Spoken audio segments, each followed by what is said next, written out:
Hi, and welcome to another episode of the Bwacast. Thanks for joining us today. I'm Lax, and today I have with me Hugo. Hi. And Hugo, we're just going to have a chat about the state of couch co-op in the gaming industry. And if you could you please just outline where it is at the moment? Well, currently in our generation, I think you can see it a lot in indie games and Kickstarter Indiegogo projects where people fund like the couch co-op games they want. But in AAA, you see a pretty big decline and less local multiplayer, a lot more online multiplayer. Yeah, I think that's a fair assessment to say. You know, we play a lot of games like Gang Beast, Towerfall Ascension, Overcooked, but you don't really see the old, if you're talking about Star Wars Battlefront, used to have, 4-player co-op and stuff, and now it's just split screen co-op, offline and things like that. You never really get those LAN parties and everyone on the couch, four guys looking at a split screen kind of deal. Yeah, like there's multiplayer still exists. In fact, multiplayer is stronger than ever, but it's always you need to have separate consoles, separate copies of the game, etc. to actually play it with friends, and also separate TVs. And that's kind of making it more and more difficult for people to come together in the same space, I reckon. So what do you think are the main contributing factors? We'll start with 3 and then we'll maybe add more to the list. Well, I would have put probably money as the big, AAA companies, any company is going to want money. And so when you get everyone buying their consoles and all their products and all their games to play multiplayer, obviously it brings a lot more money. Another would be perhaps the specs and the performance of the consoles might not be suited to local multiplayer. Because some of the games, you think Call of Duty, the split screen, when you get the 4 split screens, you get frame rate issues, you get, Right, but isn't that the developer having to work within the limitations of the hardware? Like they did that in the past. They would pare down games so that it would work with these like split screen co-op versions, but now they're just not willing to make that sacrifice of whether it be image quality or frame rate. Well, I think that goes back to the money issue, where I think it suits the developer more if you can get them to buy more copies, of their game, rather than kind of cater to those like the niche market where they want to play in the same room, especially when everyone has their own Wi-Fi, you think about it. Yeah, I agree it's money, but I think it's for a different reason. I think it's mainly for marketing reasons, because as much as we're fairly clued in with the gaming sphere, but most games that are sold basically at E3, right? And on their trailers and just how good they look and the gameplay. So if you can get more people to buy a game because it looks a bit better or because it runs a bit smoother, then you're going to be able to capture that wider audience who just kind of looks at it, goes, that's pretty. That's quite pretty is probably a better way to say. I think it's one of the reasons you look at games like Uncharted. If you think of exclusive libraries within the console hemisphere and even the PC space, but PC to a much lesser extent, they always try and push the visual boundaries in terms of exclusives, right? It's never like, hey, it's couch co-op that's the selling point. It's never frame rate that's the selling point, even though frame rate, in my opinion, is much more important. And I think a lot of gamers will admit that frame rate is more important than even visual fidelity. However, to sell it to a mass market that, it's going to sound crazy, but there are quite a few people who can't tell the difference between like 30, 60, or even like 120 FPS. I was, playing with my brother the other day, and he couldn't tell the difference between the 30 FPS on the PlayStation and the 144 frames on the computer. He's just like, it looks exactly the same. So for those people, which is a majority of, I'd say, casual console owners who don't really want to invest much, they're just going to look at how the game looks and then most likely decide from their purchase from that. Well, to continue on with the marketing approach, I think part of that is that, I don't want to say PC master race, but a large part of the gaming community plays on the PC. Right. And so it's a lot more convenient to cater to that majority where there's no way to split screen a PC, at least unless you want to hook it up to a TV. Either hook it up to a TV or you want to mess around with the game and mess around with the coding, all that kind of stuff, which is, for your average gamer, not your priority. Yeah, because, you're not going to play split screen on your little monitor. It's just going to be a nightmare. In fact, playing 4-player on even like a 55-inch TV is pretty much a nightmare, isn't it? 4-player, yeah, you barely get any screen space. Yeah. Now, did you want to say anything else about money, or? No, I think we wrapped it up quite well. Those 3 main points. Yeah. Did I sway you to my side, or? I think you are right in that they can convince people to buy extra copies, but I think that's a limited market, because I know in the past sometimes I wouldn't buy a game because I knew a friend had that game already. And so nowadays, if I was in that same position, I would also have to buy that game as well to play with the friend. But I don't think that's too many people. Yeah.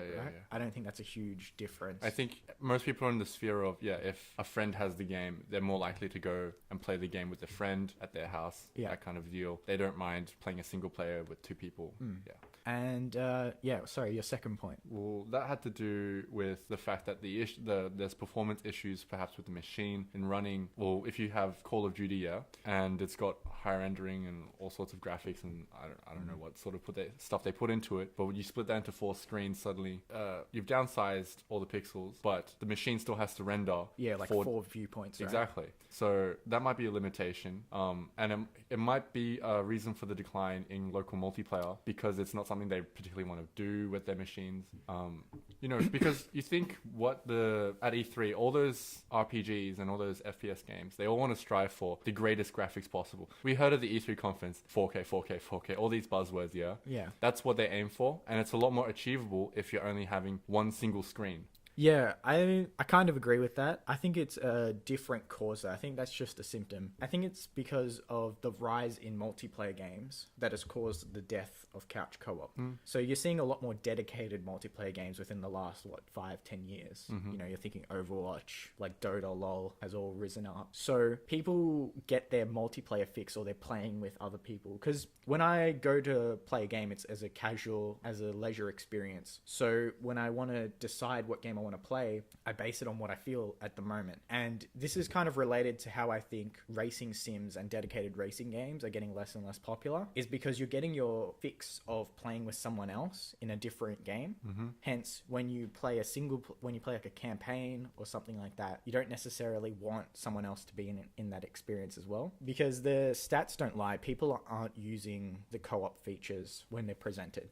And I think that's partially to blame for the death. And, AAA publishers are saying, well, we will have to pare down the game. If Call of Duty runs at 60 FPS with 1 or 2 players, to get it to run on 4 players, we might have to drop it to 30 FPS, which requires manpower and resources. Or we could just not do it because not many people. So at that point, it's really just a service for the gamer. I think, though, one of the weirdest things is that you see a lot of co-op actually coming into PC indie space. Which games? Like Shovel Knight?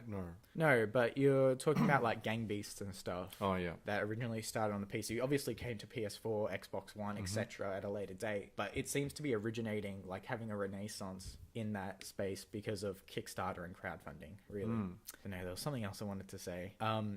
Do you think that in large part, I'll start again. Do you think the decline of couch co-op gaming can be credited to, in large part, the kind of the non-addictive nature of it? As in, all those couch co-op games typically are party related. You require other people to play. So the addiction is part of the social aspect rather than the game itself. No, I'm saying like if you think of multiplayer games, particularly I'm going to use Overwatch as an example. There's the loot crates. There's this constant like sense of progression. The gambling. Yeah, no, but it's like you're always working towards something. You level up, you get a loot crate, you might roll the dice a bit, and whether or not people like to admit it, it's subconsciously ticking you over like one more game. I think people often mistake it for, oh, I'm really enjoying it, I'm going to go an extra mile. Whereas subconsciously, it's just like, my bar is like just almost there to being full. Let me just play another one so that I can level up and have a shot at this loot box. So it's like in those massively multiplayer online games, you invest in your character, you invest in your like online personality, yeah? Yeah. And in couch co-op games, it's just done once it's already been, yeah. Right? Like we just sit down, we play it, and then we're over, and that was cool. No, I think that's a great point to bring up because it kind of feels like those games have a pseudo RPG-esque aspect because of that. Yeah. You get all those skins and all those features. And then like when you're waiting for a game in Overwatch, you'll go through your hero gallery and you'll start like looking at all the things you've collected, right? And it's like ticking that little addictive aspect in your brain. And it's giving you like this sense of achievement. Whereas when you play, for instance, a co-op campaign, like we were playing Divinity Original Sin, it's just the enjoyment of it. It's the social, this is the social aspect. Yeah. Also, I think part of, I think an advantage couch co-op has over online multiplayer is the fact that you are interacting with someone that you're next to, someone who you can rage at if they're making mistakes. But I feel like having someone next to you lends itself more to particular games more than others. So for instance, FIFA, great to have someone next to you. Yeah. Like I would never play FIFA online because I want to like look into the person's eye and talk shit to them. Yeah. And then like have the screams and the highs and the lows and all that comes with it. But we were playing Divinity Original Sin in co-op, and it was kind of lifeless, wasn't it? Fair enough. But I think the majority of couch co-op games you think are party related or kind of incorporate like up to 8 players. I'm thinking along the lines of Nintendo games. Right. The Super Mario Kart, the, Super Smash Bros. But they're all a lot more competitive, right? They are more, yeah. Maybe that's the key. Keeping competition between the friends, between the Because couch. it's almost like playing a form of sport with each other, right? Yeah. Like Yeah, you're yeah. playing a game of, tennis, basketball, whatever, in the form of a video game. And that competitive aspect lends itself to actually seeing the person next to you. Whereas maybe cooperating in a campaign, it's a lot more strategic. And sometimes when the other person doesn't do what you want to do, it's not over instantly. It's infuriating because it carries over. Maybe there are some instances of that. But anything else you want to bring up? Not particularly. Can't think of anything else. Yeah, because I feel like even publishers and platform holders like Sony, they used to have up to 7 or 8 controllers for the PS3 could be linked to it, and then this generation they dropped it to 4 with really no discernible reason. I don't even understand why it couldn't be updated in a patch to have like up to 8 controllers. It doesn't seem like it's too much, but it feels like everyone's kind of resigned to the fact that couch co-op is kind of dying. The one thing I saw out at E3 that was really promising was, did you see A Way Out? No, can you kind of flesh it out a bit? That was the one where it's like a prison escape. Oh, yes, yeah, I remember. The Tale of Two Brothers, not the sequel, but... And the game is like specifically designed to be co-op, so you're constantly doing different things, and you'll hear something that's happening to another person whilst you'll be in a completely different area. And maybe that's why couch co-op has kind of declined, because games are engineered to be single player, and then they kind of, if there's co-op, it's just tacked on, whereas there's no real... there aren't many experiences that are designed to have co-op campaigns that are like, hey, we're putting this for 2 people. Everything has been built around the level design. The spaces and stuff is built for 2 people. Because if you think of something like Borderlands, I know it's designed for a lot of people, up to 4 players, and it's designed to be played with people. But as soon as you put 4 players in that game, it becomes so easy, doesn't it? Yeah, it does. Right? So even though it's been designed like that, it doesn't feel particularly... It's a game mechanic that is a service. Yeah, no. Right. Well, all they did was increase the number of enemies that might pop up on screen, but they didn't change like where they spawn from. So they all come from one direction, which means everyone's just firing down like Nazi zombie style. You know what I mean? They just like upped the numbers, but they didn't actually design the game to accommodate all people. Yeah, no, I completely understand. It's like the difficulty.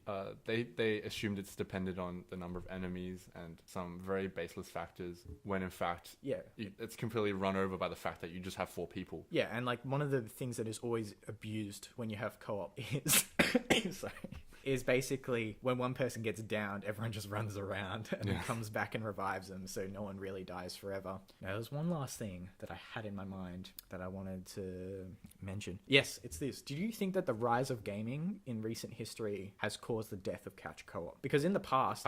I think specifically it's the rise in esports and that competitive gaming sphere. Because if you're a gamer and a gaming professional, there is no possible way to be a gaming professional without being part of that competitive gaming sphere, which includes Dota, LoL, the very big online multiplayer games, where, as we said before, it has that single player yet multiplayer aspect. Right. That's not necessarily what I was thinking. I was thinking of just the social acceptance of where gaming is at, because, when we were younger, which wasn't that long ago, but it was kind of like gaming wasn't really a thing. It was just a hobby. It was more a niche for the typical nerds, and it was more frowned upon. But now it's like, it's weird if you don't play any sort of video game. It's like you don't play any games at all. That's a bit bizarre if you're a younger generation. So what I think is that now, in the past, there would be like one friend with an Xbox, one friend with a PlayStation, one friend with a GameCube, right? And you would all just go to each other's place to play these games. But now, because it's more commonly accepted and parents are willing to buy even multiple consoles, like it was unheard of to have someone have multiple consoles, and now I like see parents and kids who have like everything at the touch of their hands. So games had to be engineered because the consumer wanted it, because people were obviously coming over to each other's places to do that. But now everyone seems to be having a PS4 or an Xbox One or a PC. Like everyone's got a computer these days. Hence, I don't need to go to my friend's place to play X game. Now I can just play it at home. Therefore, I would like multiplayer instead of couch co-op. I really can't say anything bad about that point, because it is, to my knowledge, completely true. I'm trying to think further on that. I also think, just one last point, and we'll wrap this discussion up, is the way in which multiplayer games have evolved, whereas opposed to couch co-op games, you know, basically you go to always keep evolving or you die. You look at a single player game from like 10 years ago to the exact same. You look at a third person shooter from now to 10 years ago, and it's radically different. You look at RPGs now to 10 years ago, much different again. Co-op gaming hasn't evolved really. Even the indie games that are coming out are very similar to games of yore. They follow similar formulas, and they kind of come in certain genres. As in, you Right, think it's the trying to- brawling stuff with Super Smash Brawl and Gang Beat, or it's either everyone is fighting against each other, or I mean, you have racing where you've got these party game races, Yeah. and none of them particularly innovate. Yeah, it feels like they're treading over old ground all the time, right? So it feels like, you know, I know what I'm going to get out of X experience. Whereas I think multiplayer games have constantly evolved. Now we're getting to the point where multiplayer games are seen more as a service than you just buy the game. Before it used to be you buy the game, it'll have multiplayer, you'll play that and you'll have fun. But now you're looking at games like Destiny, The Division, Anthem coming up, Destiny 2 coming up, For Honor, Overwatch, Dota, LoL, Heroes of the Storm, StarCraft. Like, games no longer have a shelf life. They're now a long-term project and a long-term experience that they sell you on. And if you want to talk about the granddaddy of all that is World of Warcraft. So I think that's also caused the death of couch co-op, because couch co-op hasn't evolved to a point. So, you know, even the games we play, with the exception of Overcooked, which is just a bizarre game overall, like Towerfall Ascension, I've played a game like that. Fantastic game still, but I've played like 10 games already like that. But the reason why we're playing these games in the first place is because we go through so many games compared to your average person. Yeah. So my question to you is, what do you think couch co-op gaming or split screen gaming needs to do in order to become relevant again? I think the game we mentioned before, the Tale of Way Two Out, Brothers and The Way Out, good steps in the right direction, but I think it's still quite a niche market to be like, hey, our game is specifically designed to be played with two people. So I don't think AAA developers are going to really glom onto it. Maybe you might see one hero there, but it's not really going to become a consistent thing. I see nowadays less couch co-op being played with my friends and more with crowd play related games. Right, like Telltale. Telltale's just an example. I know we played quite often the Jackbox party games. Yeah. Kind of these games which have a novelty and are similar to board games. I think Right. those may take a niche and may be the next step, or maybe an inspiration for what couch co-op could be. I think when you're talking about like Jackbox Party Pack and things like that, it's where the players create the fun and the game is just a facilitator of the fun. So it's just facilitating the human experience of interacting with people and having fun. But I suppose what I'm thinking of and what I would like to return to is just like pairing up with a buddy and, you know, either it being a really fun experience or it being a tough experience and having to come out on the end of it and just having this like meaty campaign that we can just slog through. Do you think that's really ever going to come back? Because I'll be honest, I don't think so. Yeah, neither do I. You know, I think we're stuck with games like Anthem, The Division, and Destiny. If we're looking for that fix, we're not really going to be seeing co-op versions of that. Well, we might,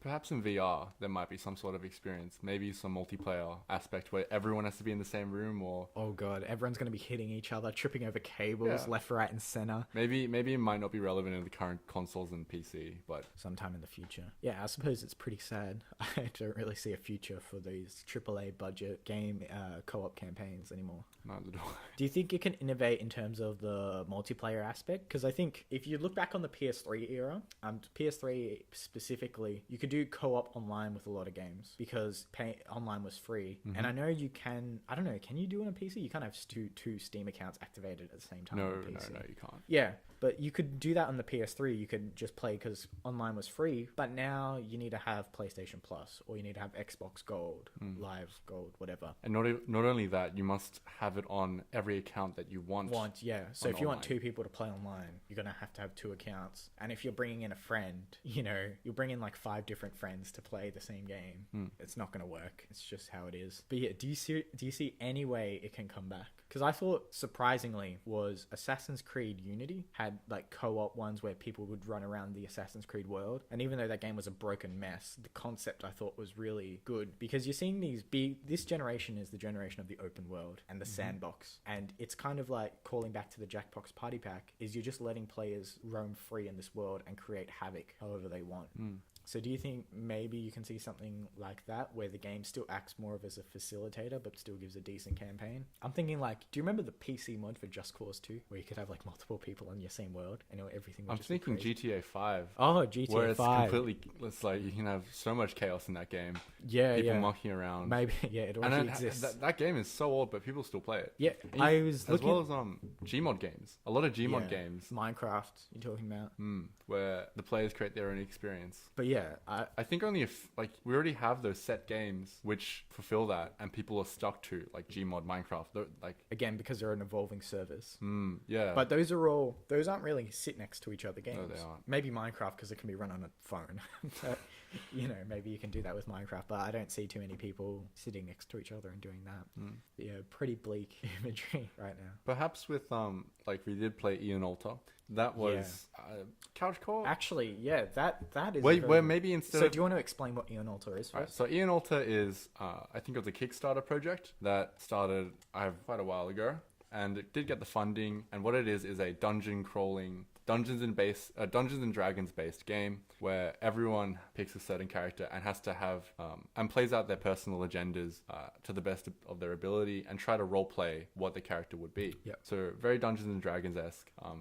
Obviously taking inspiration from that. And what it does well is using the mobile phone, which Right. everyone has because people might not have 4 controllers. In So, fact, yeah. most people won't. They'll only have 2 at max. So we said how crowd play was such a good thing nowadays. Ian Alter created an app for the mobile phone in which you can connect to Connect to the game world. Yeah, connect to the game world essentially with your mobile phone, with your group of friends, and play through episodes. Yeah, and it was like a proper campaign designed to have multiple people. You actually have to, so your lines will appear on the phone and the other people won't see it. But if it's spoken out loud, you'll have to say it. And if it's thought, you'll think it or maybe whisper it. And you actually have to role play your characters. And I think it's a great concept. And maybe we'll talk about this in another episode when we'll do a review of Eon Alter. But it was very poorly executed. But I think you're right in that if couch co-op gaming is going to survive, it has to be in that vein. I think along the lines of mobile phones, apps, things which... Yeah, using secondary devices. Right. Rather than just having it. Because also the great thing about having a mobile phone... Everyone's going to want to have it. Everyone's got one, and it's not locked to a system, right? No. Xbox, PlayStation, you need to have the PlayStation controller, you need to have an Xbox controller. But this one's just like, they're ubiquitous, it uses an app, connect together. Nice, simple, easy, and it's low cost for a lot of people. Because I think that might be another reason why couch co-op has died, is that you have to spend more money. Or you need to have someone who's bringing a controller, bringing a whatever, over to your place to do it, whereas if you're talking about using a mobile phone to facilitate it, but it does hamstring the developer on what type of games they can make. I don't think action games are going to be able to work on the mobile phone. No. Fast-paced ones like Towerfall Ascension are still going to require a controller, PC, or mouse. Perhaps we'll be stuck in a genre, like maybe strategy RPG, gaming, RPG, tactical, that kind of stuff. But you think couch co-op, we already have plenty of those flashy FPS games and a lot of, graphical powerhouses. Yeah. So perhaps it might be a bit like a step down. Maybe not graphically, but as in gameplay-wise, it slows down a lot. Yeah. No, I completely agree. So we'll just wrap this conversation up. In summary, couch co-op gaming probably declined for a number of factors. The commercial aspect, development time, the way in which games have evolved in couch co-op gaming hasn't, particularly with multiplayer in terms of how it's now a service rather than just a game. It's no longer Battlefield like Battlefield 2, Battlefield 3, Battlefield 4. Now it's just Overwatch and Overwatch for the next 10 years. Now it's just Dota 2 for the next however many years. And so the evolution of other formats, whether it be single player, multiplayer, have all worked together to devalue the stagnant co-op gaming landscape. And as such, it's probably dead and buried in terms of a AAA space. However, indies are keeping it alive and well with games like Eon Alter that require the players, which really act as a facilitator for player fun and act as a facilitator for human interaction, whether it be Jackbox Party Pack, Eon Alter, Telltale Games, right? Where it talk about friction between people or comedy. And as such, it's probably never coming back in a real meaningful way to the AAA space, and it's just going to be relegated to the sides as maybe side projects, or maybe even a AA game if that ever comes back. In fact, that might be another topic for another time, where the AA games have gone. Anyway, thanks for joining us today, everyone, and we'll see you on the next one. Good night.